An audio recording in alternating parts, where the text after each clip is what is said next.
بشيرا ونذيرا وداعيا إلى الله بإذنه وسراجا منيرا فقد قال الله تعالى في كلامه المجيد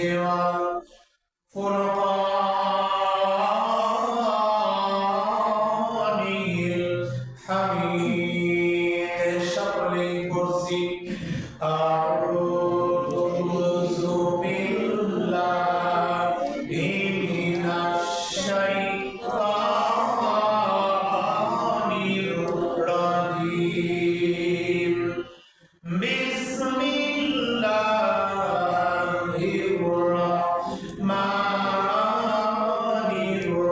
الرحيم هل ينظرون إلا تأويله يوم يأتي تأويله يقول الذين نسوه من قبل قد جاءت رسل ربنا بالحق فهل لنا من شفعاء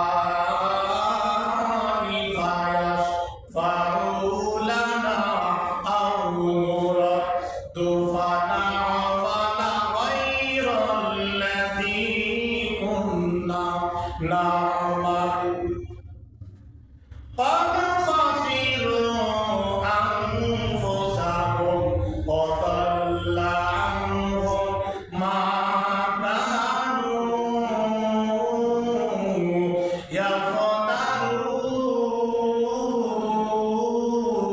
يفترون الله أكبر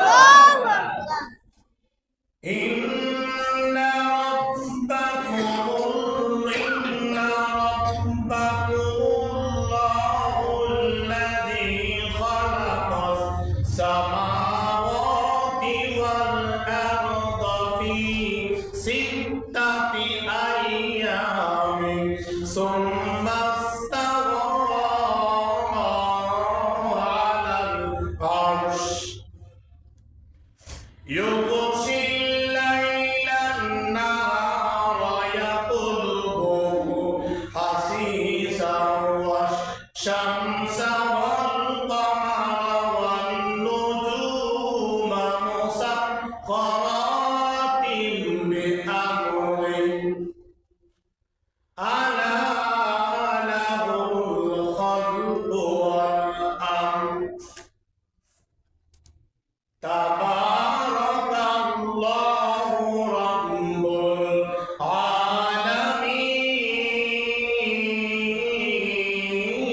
العالمين إن الله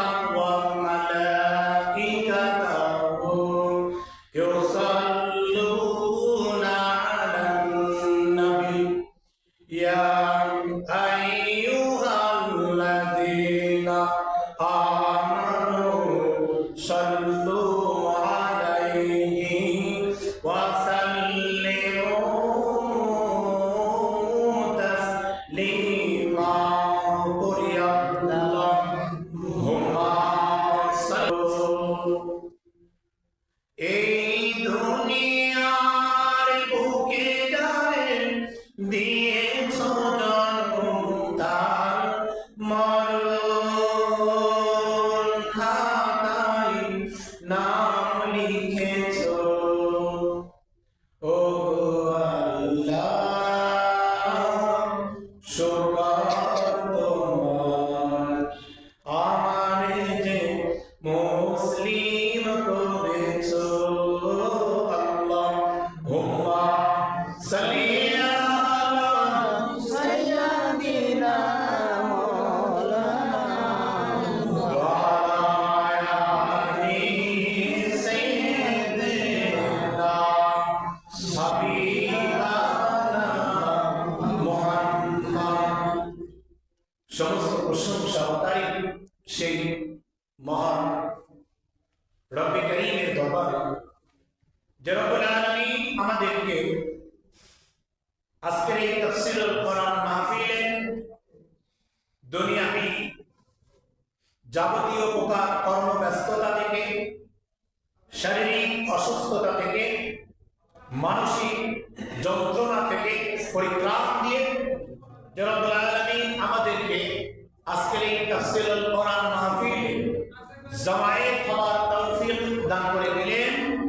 এজন্য আমরা সেই মহান স্রষ্টার দরবারে আমাদের অন্তরের অন্তঃস্থল থেকে কালিমাতুশ শুকরিয়া আদায় করছি এবং পড়ছি আলহামদুলিল্লাহ।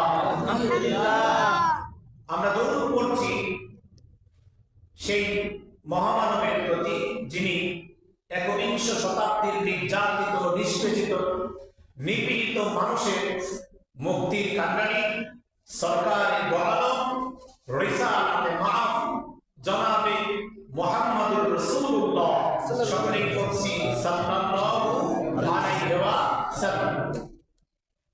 সম্মানিত উপস্থিতি, আমি আপনাদের সামনে সূরা আরাফের দুইটা আয়াত 53 এবং 54 নম্বর আয়াত তেলাওয়াত করেছি। এই তেলাওয়াতকৃত আয়াতের মধ্যে রব্বুল আলামিন এত গুরুত্বপূর্ণ তথ্যাদি গোটা পৃথিবীর মানুষদের জন্য উপস্থাপন করেছেন। যদি আমরা আজকের এই নসিহতটা আমাদের জীবনে কাজে লাগাতে পারি, আমলের নিয়তে শুনি, দাওয়াতের নিয়তে শুনি, হতে পারে আজকের এই তাফসীর মাহফিলটা আমাদের প্রত্যেকের জন্য নাজাতের জারিয়া। সকলে পড়ছি আমিন। সম্মানিত উপস্থিতি, কিয়ামতের ময়দানে আমাদের অবস্থা হবে কি? কিয়ামতের ময়দানে গোটা পৃথিবীর মানুষদের অবস্থা হবে কি এবং সেই অবস্থার পরিপ্রেক্ষিতে মানুষগুলা কি করবে, মানুষের আচার আচরণ, আকৃতি, মানুষের আকাঙ্ক্ষা, মানুষের দাবি কি হবে কিয়ামতের ময়দানে, রব্বে কারীম সেই কথাটাই পবিত্র কালামে পাক সূরা আরাফের 53 নম্বর আয়াতের মধ্যে রব্বুল আলামিন দারুণভাবে উপস্থাপন করেছেন। সম্মানিত উপস্থিতি, আমরা আগে শুনেছিলাম সূরা আরাফের 51 নম্বর আয়াতের মধ্যে কিয়ামতের ময়দানে আল্লাহ চিৎকার করে বলবেন, ফালিয়াউমা নানসাহুম কামা নাসু লিকা ইয়াউমিহিম হাযা। সূরা আরাফ আয়াত নম্বর 51। এই আয়াতের মধ্যে রব্বে কারীম বলেন, পৃথিবীর মানুষ, শিবরামপুরের মানুষ কান খুলে শোনেন, কিয়ামতের ময়দানে রব্বে কারীম চিৎকার করে বলবেন, ফালিয়াউমা নানসাহুম কামা নাসু লিকা ইয়াউমিহিম হাযা। আজ আমি তোমাদেরকে ভুলে গেলাম যেমনি ভাবে দুনিয়াতে তোমরা আমাকে ভুলে গিয়েছো। এই দুনিয়াতে যারা আল্লাহকে ভুলে যাবে, কিয়ামতের ময়দানে রব্বে কারীম তাদেরকে ভুলে যাবে। আল্লাহ ডাকবেন এবং বিভিন্ন রকম প্রশ্ন করবেন, আমি কি তোমাকে বাড়িঘর দিইনি? আমি কি দুনিয়াতে তোমাকে বউ বাচ্চা, সন্তান সন্ততি দান করিনি? আমি কি তোমাকে সব নিয়ামত দান করিনি? তুমি কি জানতে না এই দুনিয়া থেকে বিদায় হওয়ার পরে কিয়ামতের ময়দানে আমার সঙ্গে তোমার সাক্ষাৎ হবে, তোমার টোটাল লাইফ সম্পর্কে জিজ্ঞাসিত হবে? এটা কি তুমি জানতে? বান্দারা বলবে, রব্বুল আলামিন হ্যাঁ সব জানতাম। তখন আল্লাহ তাআলা বলবেন, সন্তান দিলাম, অর্থবিত্ত দিলাম, আসবাবপত্র দিলাম, গৃহপালিত পশুগুলি দিলাম, সব দিলাম। এরপরেও যখন তোমরা জানতে যে আমার সঙ্গে কিয়ামতের ময়দানে তোমাদের সাক্ষাৎ করা লাগবে, এটা জানার পরেও যখন তোমরা আমাকে স্মরণ করনি, আমার ইবাদত বন্দেগী করনি, আমাকে ভুলেছিলে দুনিয়াতে, আজ আমিও তোমাদেরকে ভুলে গেলাম। কিয়ামতের ময়দানে আল্লাহ যদি আমাদেরকে ভুলে যান, তাহলে আমাদেরকে কেউ কিয়ামতের ময়দানে রক্ষা করতে পারবে না। সম্মানিত উপস্থিতি, এটাই হলো আমরা গত সময়ে শুনেছিলাম। আমার আজকে আপনাদের সামনে যে কথাটা বলবো খুব সেনসিটিভ ব্যাপার, অত্যন্ত গুরুত্বপূর্ণ ব্যাপার। আপনারা খালেস নিয়তে, দাওয়াতের নিয়তে, আমলের নিয়তে এই আজকে যে কথাগুলি বললাম, আল্লাহর কসম করে বলছি, কিয়ামতের ময়দানে এই ঘটনাগুলোই ঘটবে, এক বিন্দু পরিবর্তন হবে না। কিয়ামতের ময়দানে যিনি সব করবেন, সব জানেন, তিনি কে? আল্লাহ। সে রব্বে কারীম কোরআন শরীফের মধ্যে জানিয়ে দিলেন, আল্লাহ এমন খাস, এমন ভালো, এমন রহমান যে কিয়ামতের ময়দানে বান্দারা বিপদে পড়বে, যাতে করে তারা বিপদে না পড়ে দুনিয়াতে আগেই তাদেরকে অবহিত করলেন, জানিয়ে দিলেন বান্দা তোমরা কিন্তু কিয়ামতের ময়দানে এই কথাগুলি বলবে, এরকম দাবি আমার কাছে রাখবে, কিন্তু কিয়ামতের ময়দানে তোমাদের কোনো দাবি পূর্ণ করা হবে না। অতএব কিয়ামত আসার আগে, মৃত্যুবরণ করার আগে আমি তোমাদের সমস্ত নথিপত্র জানিয়ে দিলাম। কিয়ামতের ময়দানে ভয়ানক পরিস্থিতিটা হবে এমন, যাতে করে তোমরা মৃত্যুবরণ করার আগে তোমরা নিজেদেরকে সতর্ক করে পবিত্র হয়ে ইবাদত বন্দেগী করে পরকালে যাতে কোনো ঝামেলা না থাকে, এই ঝামেলা থেকে মুক্ত করবার জন্যই রব্বে কারীম পবিত্র কালামে পাকের সূরা আরাফে 54 নম্বরে আয়াত দান করেছেন। জোরে বলে সুবহানাল্লাহ। সম্মানিত উপস্থিতি, সূরা আরাফে কপাল পুরা মুসলমান কোরআনের ডাকে সাড়া দেয়। মিয়া সাহেব দুনিয়ার কাজে ব্যস্ত, খামোখা অন্যায় অপকর্মের সঙ্গে ব্যস্ত, কিয়ামতের ময়দানে কি বিপদে পড়বেন আজকের আলোচ্য বিষয় সেটাই।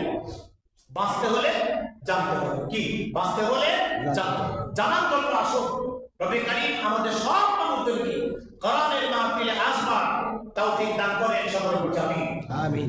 সূরা আরাফে 54 নম্বর আয়াতে কয়েকটা বিষয় লক্ষ্য করি। এক নম্বর বিষয় হলো রব্বুল আলামিন নবী করিম সাল্লাল্লাহু আলাইহি ওয়াসাল্লামের মাধ্যমে কাফের মুশরিকদের কাছে প্রশ্ন করলেন। কি প্রশ্ন? রব্বুল আলামিন আল্লাহ তাআলা রাসূল করিম সাল্লাল্লাহু আলাইহি ওয়াসাল্লামকে জানিয়ে দিলেন, হে রাসূল, কাফিররা কিয়ামতের ময়দানে, মুশরিকেরা, বেনামাজিরা, অনিসলামিক কার্যকলাপে যারা জীবন যাপন করে, যারা দুনিয়াতে আল্লাহকে ভুলে যায়, যারা দুনিয়াতে আল্লাহর ইবাদত বন্দেগী করে না, কিয়ামতের ময়দানে তাদের পরিণামটা কেমন হবে এটাই রব্বে কারীম রাসূল করিম সাল্লাল্লাহু আলাইহি ওয়াসাল্লামের মাধ্যম দিয়ে গোটা পৃথিবীর মানুষদেরকে জানিয়ে দিলেন। আল্লাহ তাআলা মুশরিকদের যে শাস্তি দিবেন, বেনামাজিদের যে শাস্তি দিবেন, কাফেরদেরকে যে শাস্তি দিবেন, এই শাস্তির পরিণামটা কত ভয়ানক, কত মারমুখী হবে এ কথাটাই আল্লাহ তাআলা জানিয়ে দিলেন। হে রাসূল, আপনি তাদেরকে বলেন কিয়ামতের ময়দানে ভয়াবহ অবস্থা বা পরিণতি বা পরিবেশ বা পরিস্থিতি, তাই যখন আল্লাহ তাআলা কিয়ামতের ভয়ানক পরিস্থিতি হবে তখন রব্বুল আলামিন তাদেরকে বলবেন, কিয়ামতের ময়দানে ভয়ানক পরিস্থিতি যখন প্রকাশ হচ্ছে, এই ভয়াবহ অবস্থার কথা কি আমি তোমাদেরকে দুনিয়াতে জানিয়েছিলাম না? কিয়ামত এমন কঠিন হবে, কিয়ামতের ময়দানটা এত কঠিন হবে, তোমাদেরকে জানালাম, জানিয়েছিলাম, বুঝিয়েছিলাম। মুবাশশিরান ওয়া নাযীরা, আসমান থেকে আসমানে কিতাব পাঠিয়েছিলাম, কিতাবের দাওয়াত দেওয়ার জন্য নবী রাসূল পাঠিয়েছিলাম, যারা তোমাদেরকে জান্নাতের সুসংবাদ দিয়েছিল। মুবাশশিরান ওয়া নাযীর, জান্নাতের সুসংবাদ দিয়েছিল এবং তোমাদেরকে জাহান্নামে ভয় দেখিয়েছিল। তোমরা কি জান্নাত এবং জাহান্নামের কথা শোনোনি? জান্নাতের সুখ এটা কি শোনোনি? জাহান্নামে যে কষ্ট এটাও কি শোনোনি? তোমরা শুনেছিলে, বাট তোমরা কি জান্নাতের আমল তোমরা করনি, বরং তোমরা আমল করেছো জাহান্নামের। আর তোমরা যখন জাহান্নামের আমল করলে, তোমাদের আমল তোমাদেরকে জান্নাতে করতে পারবে না। লাকুম দীনুকুম ওয়ালিয়া দীন, যে যেমন কর্ম করবে, আমল যার যেমন হবে, ওই ব্যক্তিটা পরকালে কি তেমনই পাবে। এই আয়াতের মধ্যে রব্বুল আলামিন বলেন, কিয়ামতের ময়দানে তারা বলবে, আল্লাহ তাআলা প্রশ্ন করবেন, নবী রাসূল পাঠাইনি? বলো তো শুনি, নবী রাসূল পাঠিয়েছিলাম কিনা? তারা বলবে, হে রব, আমাদেরকে দাওয়াত দেওয়ার জন্য দুনিয়াতে আপনি নবী রাসূল পাঠিয়েছিলেন, তারা আমাদেরকে দাওয়াত দিয়েছিলেন। এখন যদি আমাদের পৃথিবীতে নবী রাসূল নাও থাকেন, কিয়ামত পর্যন্ত দাওয়াত কি বন্ধ আছে? না, এটা আজকে ঘোষণা হয়েছে, কিন্তু সবাইকে আসতে পেরেছে? আসতে পারেনি। রব্বুল আলামিন তখন বলবেন, আমি তোমাদেরকে দাওয়াত দেওয়ার জন্য নবী রাসূল পাঠিয়েছিলাম, নবী রাসূল কি তোমাদের দাওয়াত দিয়েছিল? তারা বলবে, হ্যাঁ দাওয়াত দিয়েছিল। কোন কিতাব দিয়েছিলাম? কোরআনুল কারীম। আল্লাহ তাআলা বলেন, রাসূল কারীম সাল্লাল্লাহু আলাইহি ওয়াসাল্লামকে জানিয়ে দিলেন 7 নম্বর সূরা, সূরা আয়াত নম্বর 2। আল্লাহ তাআলা বলেন, কিতাবুন উনজিলা ইলাইকা ফালা ইয়াকুন ফি সাদরিকা হারাজুন মিনহু লিতুনজিরা বিহি ওয়া যিকরা লিল মুমিনিন। আল্লাহ তাআলা রাসূল কারীম সাল্লাল্লাহু আলাইহি ওয়াসাল্লামকে জানিয়ে দিলেন হে রাসূল, আমি আপনার প্রতি যে কিতাব নাজিল করেছি, আপনার প্রতি যে কোরআন নাজিল করেছি, আপনি এই কোরআন সম্পর্কে কোনো সন্দেহ, কোনো সংশয়, কোনো দুশ্চিন্তা যেন আপনার মধ্যে কাজ না করে। আপনি মানুষদেরকে দাওয়াত দিবেন যেন আপনার মধ্যে কোনো সন্দেহ না থাকে। লা শাক্কা ফিহি, সন্দেহের কোনো অবকাশ থাকবে না। আপনি মানুষদেরকে দাওয়াত দিবেন, মানুষদেরকে সতর্ক করবেন, মুমিনদেরকে উপদেশ দিবেন। রাসূল দাওয়াত দিলেন, কিয়ামত পর্যন্ত আলেম ওলামারা দাওয়াত দেবেন। আমরাও দাওয়াত দিচ্ছি। আমাদের যারা কোরআনের ধারক সব আলেমের দাওয়াত কি মানুষ গ্রহণ করে? কথা বলেন। নবীদের দাওয়াত সবাই গ্রহণ করেছে? নবীদের দাওয়াত সবাই গ্রহণ করে। এরও দলিল আছে। 2 নম্বর সূরা, সূরা বাকারা, 2 নম্বর সূরা, সূরা বাকারা 6 নম্বর আয়াতে আল্লাহ জানিয়ে দিলেন, ইন্নাল্লাযীনা কাফারু সাওয়াউন আলাইহিম আআনজারতাহুম আম লাম তুনজিরহুম লা ইউমিনুন। রব্বুল আলামিন বলেন, হে রাসূল, আপনি মানুষদের ঈমানের পথ দাওয়াত দিচ্ছেন, কোরআনের পথে ডাকছেন, ইসলামের কথা বলেন, কুরআন নাম এই সুসংবাদ দেন, কোন কাজগুলো করলে জাহান্নামে যাওয়া লাগবে এটাও আপনি বোঝান, কোনগুলো হারাম, কোনগুলি হালাল, কোনগুলো বৈধ, কোনগুলি অবৈধ, সব মানুষদেরকে বোঝান। আপনার দাওয়াত গ্রহণ না করার কারণে আপনি কষ্ট পান, মনে দুঃখ পান। তা ইব্রাহিম ভাই অনুরোধ করলো, বলবো, ঘোষণা দিলেন, তারপরে মানুষ চলে যায়। তাহলে বক্তা এবং ইমাম বা 2-4 জন যারাই বসে, এত করে বলি, এত করে দাওয়াত দেই, এরপরেও তারা আসে না, এরপরেও তারা বসে না, হুজুর দাওয়াত দিলে কি আসে না? তাহলে আমাদের মধ্যে আক্ষেপ, অনুশোচনা, আফসোস আছে না নাই? তাহলে আমাদের মধ্যে কি আফসোস আছে? ঠিক এরকম আফসোস যখন রাসূল দ্বীনের দাওয়াত দেওয়ার কারণে, কোরআনের কথা বলার কারণে কাফির মুশরিকদেরকে যখন দাওয়াত দিলেন, কিন্তু সব কাফের মুশরিককে দাওয়াত গ্রহণ করেছে না। লা ইউমিনুন। আল্লাহ বলেন, হে রাসূল, আপনি যতই তাদেরকে বলেন, যতই তাদেরকে বুঝান, কিয়ামত পর্যন্ত আলেমরা যতই মানুষদেরকে বুঝান, যতই দাওয়াত দেন, সব মানুষ হেদায়েত গ্রহণ করবে, ইসলামের পথে ফিরে আসবে। লা ইউমিনুন, তারা ঈমান আনবে না। এই ঈমান না আনা মানুষ আমাদের এই পৃথিবীতে আছে না নাই? এখন আছে, আগামীতেও কি থাকবে। সম্মানিত উপস্থিতি, রব্বুল আলামিন বলেন, কিয়ামতের ময়দানে অবস্থাটা হবে কেমন?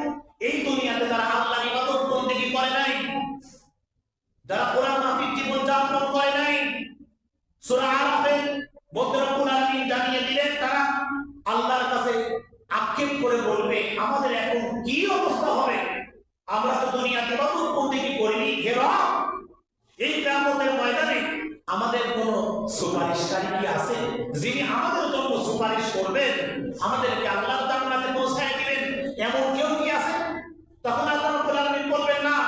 27 নম্বর পারা, 53 নম্বর সূরা, সূরা নাম, আয়াত নম্বর 38 আর 40। আল্লাহ বলেন, আল্লাহ তাযিরু ওয়াজিরাতুন বিজরা উখরা ওয়া আল্লাইসা লিল ইনসানি ইল্লা মা সাআ। কেউ কারোর বোঝা বহন করবে না, যার বোঝা তাকে বহন করতে হবে। স্ত্রী দায়িত্ব নেবে না স্বামী, স্বামী দায়িত্ব নেবে না স্ত্রীর, মা নেবে না ছেলের, ছেলে নেবে না মায়ের, ভাই নেবে না বোনের, বোন নেবে না ভাইয়ের, কেউ কারোর দায়িত্ব নেবে না। আল্লাহ তাযিরু ওয়াজিরাতুন বিজরা উখরা, যার বোঝা তাকেই বহন করতে হবে, কেউ কারোর বোঝা বহন করবে না, বলেছেন কে? আল্লাহ। তাহলে এই দুনিয়াতে যারা আল্লাহর ইবাদত বন্দেগী করবে না, কিয়ামতের ময়দানে রব্বুল আলামিন বলেন, সবাই কি করবে? সবাই নিজেদেরকে নিয়ে ব্যস্ত থাকবে। ওয়া উম্মিহি ওয়া আবিহি ওয়া সাহিবাতিহি ওয়া বানি লিকুল্লি ইমরিন মিনহুম ইয়াওমাইযিন শানুন ইউগনি। 30 নম্বর পারা, 78 নম্বর সূরা, সূরা নাবা, সূরা আবাসা। এই সূরা আবাসা 34 থেকে 37 নম্বর আয়াতের মধ্যে আল্লাহ বলে দিলেন, ওয়া উম্মিহি ওয়া আবিহি ওয়া সাহিবাতিহি ওয়া বানি লিকুল্লি ইমরিন মিনহুম ইয়াওমাইযিন শানুন ইউগনি। তোমার মা, তোমার বাবা, তোমার ভাই, তোমার বোন, তোমার স্ত্রী, তোমার পুত্র, তোমার সন্তান সন্ততি, কেউ তোমার জন্য তোমার দায়িত্ব গ্রহণ করবে না, সবাই তোমার থেকে দূরে সরে যাবে। তাহলে কিয়ামতের ময়দানে আমাদের কেউ সুপারিশ করতে পারবে না। জোরে বলেন, পারবে না? আমরা মনে করি আমার পীর সাহেব আমরা মনে করি আমার ইসলাম আন্দোলন নেতা, আমরা মনে করি আমার সন্তান আলেম, আমরা মনে করি অমুক মসজিদের ইমামের সঙ্গে আমার হৃদ্যতা রয়েছে, রিলেশন রয়েছে, অমুক আলেমের সঙ্গে আমার খুব সম্পর্ক, হয়তোবা ওই আলেম আমার জন্য কিয়ামতের ময়দানে সুপারিশ করবে। ভুলে যাও, সুপারিশ করবে না। নবীগণ আদম থেকে শুরু করে ঈসা আলাইহিস সালাম পর্যন্ত সমস্ত নবী কি বলবে? ইয়া নফস। কি বলবে বলেন? ইয়া নফস। কেউ বলবে না ইয়া উম্মতি। একজন শুধুমাত্র আমার নবী মুহাম্মদুর রাসূলুল্লাহ সাল্লাল্লাহু আলাইহি ওয়াসাল্লাম বলবেন ইয়া আহলি উম্মতি। তাহলে কিয়ামতের ময়দানে একদল লোক বলবে, হে রব, আজকের এই কঠিন বিপদে আমাদের কি কোনো সুপারিশকারী আছে? আল্লাহ বলবেন না, তোমাদের কোনো সুপারিশকারী নেই। যখন সুপারিশকারী সন্তান পাওয়া যাবে না, তখন কাফের মুশরিকরা কি বলবে? খুব খেয়াল করে শুনুন।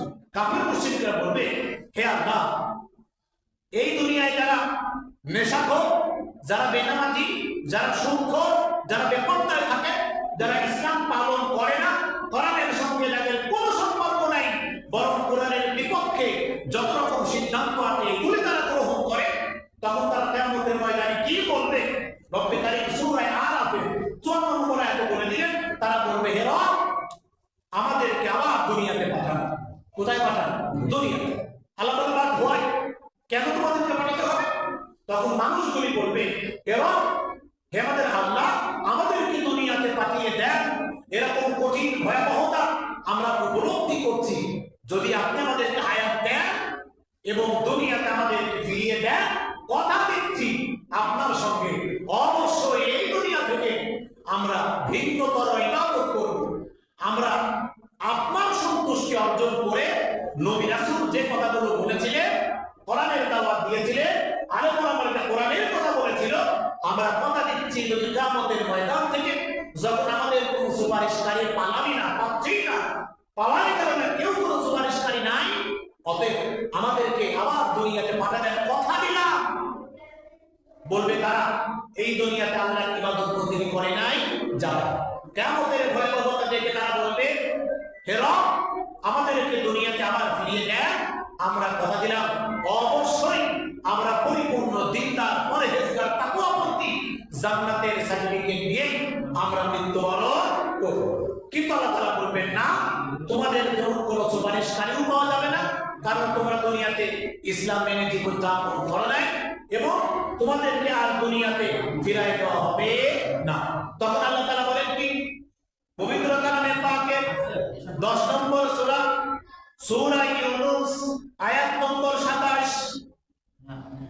এই শিবরামপুরের মানুষ কান করে শোনেন, ইসলামের সঙ্গে যার সম্পর্ক নাই, কোরআনের সঙ্গে যার সম্পর্ক নাই, নামাজের সঙ্গে যার সম্পর্ক নাই, যেই ব্যক্তি ইবাদত বন্দেগী করে না, তাদের স্মরণে 10 নম্বর সূরা, সূরা ইউনূস, আয়াত নম্বর 27, আল্লাহ বলেন, ওয়াল্লাযীনা কাফারু সাইয়্যাতি জাযাউ সাইয়্যাতিন বিমিসলিহা ওয়া তারহুম জিল্লাহ।